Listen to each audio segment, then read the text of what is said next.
Hey everyone, so today I will be showing you all of my Philodendron Brazil plants, and then also we're going to do a repot and combine a few of them.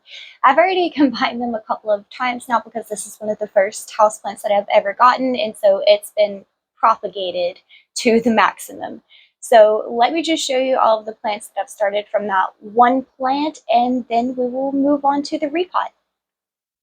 So first up, this is just a small cutting that has been grown out in a little cup of soil and is in a teacup. You get some really good variegation with the Brazil. These are always kept in a low light setting at my house, and they still produce really great variegation. Next up, you can see I've got a couple of them with pots that are only like half full. Part of this is due to me keeping them on shelves in places where they only get light at the front, so I either start them this way or they just end up dying off at the back half of the pot and end up like this.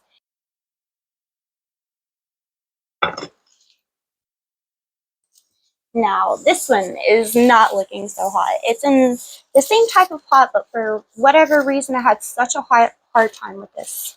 Oh, you know what? This one was sitting up on top of a shelf that I could not reach, so it never got watered. So it has been watered, but it is in recovery mode right now. So if that's something that you struggle with, probably don't put your plants where you can't reach them if you intend on watering them like they should be. Okay. Next, here is a larger pot. I believe this one is an 8-inch, whereas those two were 6-inch pots. This one is also looking really nice. Oh, it is. So I've just been folding this one up on top of it. I'd say it's about like 3 feet long here.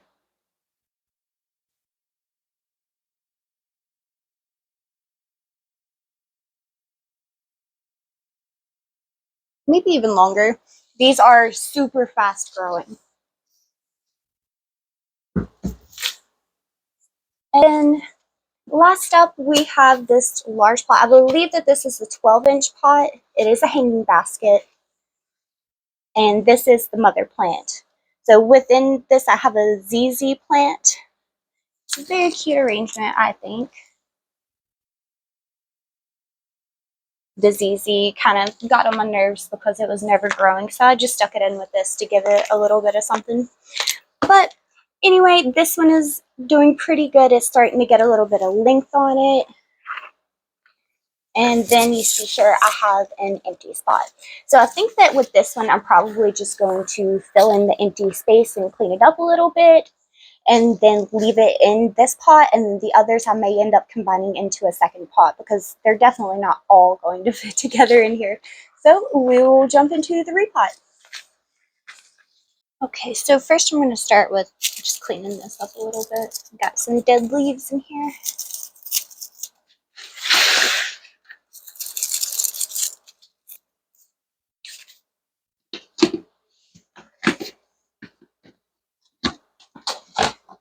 So what I'm going to do is actually remove a little bit of the soil from the empty spot here so that I can place the plants with the root balls in its place.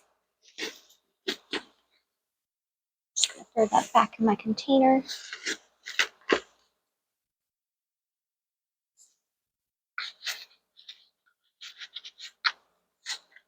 Okay, so I've created a little hole in the soil there, and now I'm going to grab one of my plants and see if that is good enough.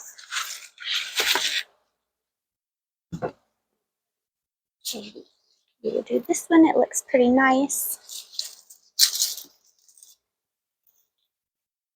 And I do reuse my soil, especially when I'm not having like any root rot issues or anything like that. There's nothing wrong with reusing it, as long as it's not like hydrophobic. At that point, it's not in your best interest to reuse the soil because it's not going to retain any water and your plant will not benefit from it at all. Okay.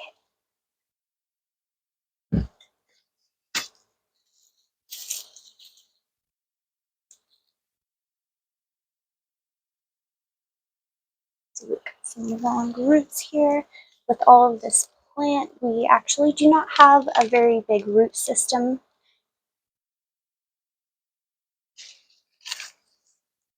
I only had really a couple of vines in that pot. I think the other two are like that as well. That looks nice. And whenever you have a plant with a longer vine, it is best if you can plant that a little bit deeper because the weight of the vine does tend to pull it up out of the soil. So we've got that one in there, and it looks like we can fit at least one more in the place here. So this one isn't at its healthiest now, but it will bounce back pretty quickly. So I'm not super concerned about putting it in there, even if it's not looking at its best right now.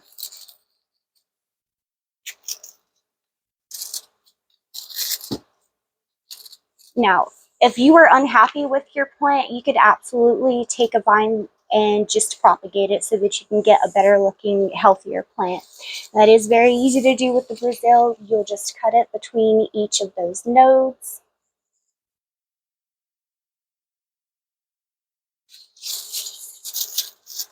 Okay.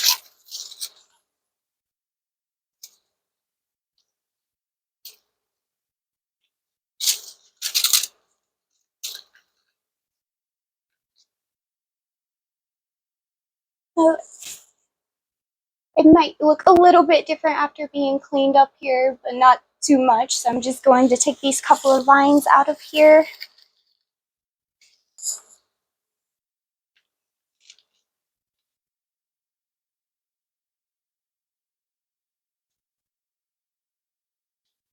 Okay.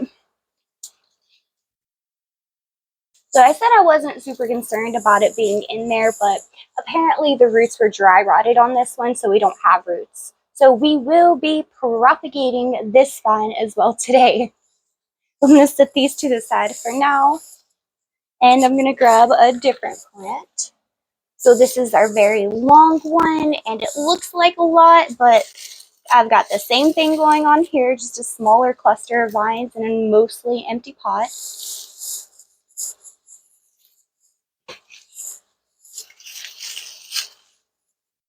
So with this, I'm just going to grab my shovel and kind of loosen this up and try and pick up the whole cluster at one time. Because I can feel that this is not root bound in here.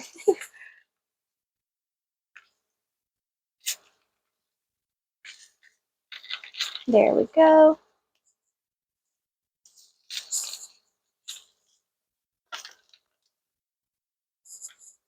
So we've got another small root system here. And usually they will be looking a little bit better, but these plants are so easygoing that I tend to neglect them. So I'm going to try not to do that here, especially when they're in the terracotta. It is so hard to keep them watered and healthy like they want to be. I have the best success putting them in a plastic pot because it holds that moisture a little bit better. So if you're an overwaterer, maybe try the terracotta. Okay. I'm just cramming this vine as deeply into the pot as I can get it and still have dirt underneath. Okay. And you know what? I said that all of these were not going to fit in this pot, but the only one that I have left to put in here now, since that one was dry rotted, is this one small plant. So they are all definitely going to fit in there. Okay, so I'll just take this pot and place it in the last little vacancy here.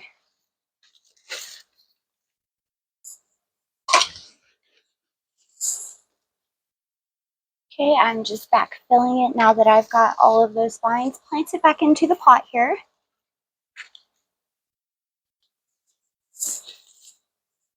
And I did just pot this up recently, so I'm not worried about putting it into.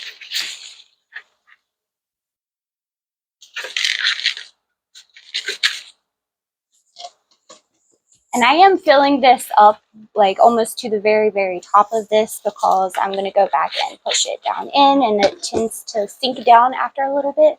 So you want to make sure that you have enough soil to cover up all of the roots.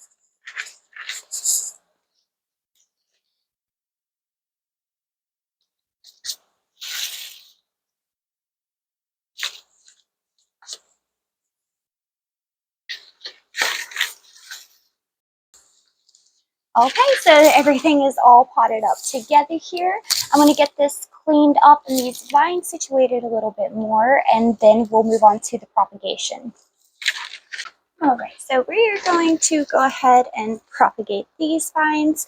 Now, you can go through and cut down each of these individually if that's something that you're interested in doing. So you could go between each of these nodes here. That's not a good example. Let me show another one.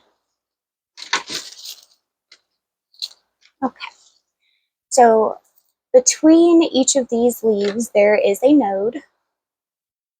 You can just cut between these individually, and each one of these is going to start you a new vine. I don't really need any new vines, so I'm just going to keep them long and strip the ends of them. Okay, so, and I'm just going to do it long enough to where I can have these in a jar of water. You see it's not even the length of my hand there. And I'm going to go through and continue doing the same for each of the other vines. Now, most of these were already pretty bare, so I think that was the best looking vine that I had out of the mix. See, I don't think I need to pull any more leaves off, but I think I am going to actually take that one because it just looks pretty sad.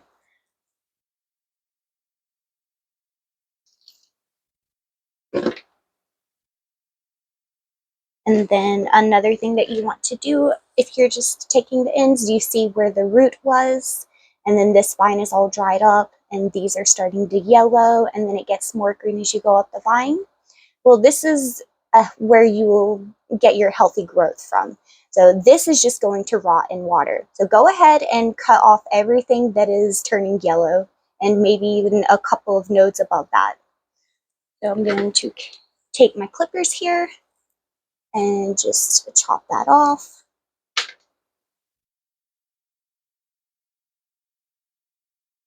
And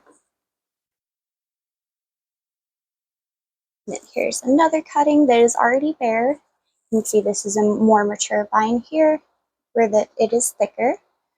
I'm going to cut the end off. We can still growth from this node here.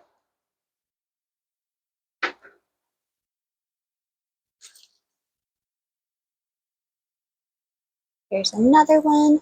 I'm just going to cut it past this node. And then this one is pretty long. It looks like I could actually take two pretty long sections from this one, so that's what I'll do. That was the first one, and then I just cut an end vine off. And then there's the end vine that I've cut off. You can see it already has a bare spot here, so I'm just going to leave this one as is and take this lower leaf. And then last one, I'm just going to cut the root end off of it so it doesn't rot, because these are already dry rotted.